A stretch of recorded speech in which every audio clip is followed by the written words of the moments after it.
Good evening, sir. This is my video presentation about the information automation, and I'm Albert Garcia. To present the topic is automation threat to employment. And let's start.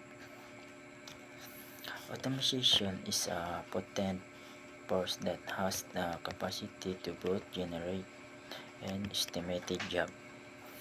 Automation effect of employment are complicated and always changing, but it can also result job displacement in some industries will create new opportunities. Is other new job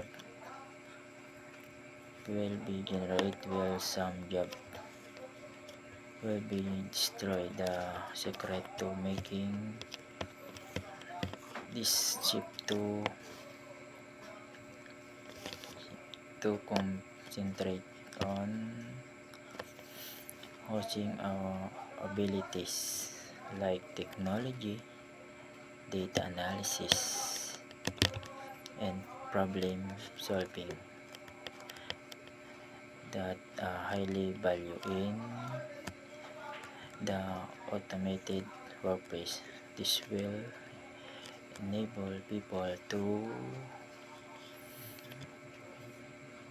flourish in the workplace of the future and adjust to the shifting labor market.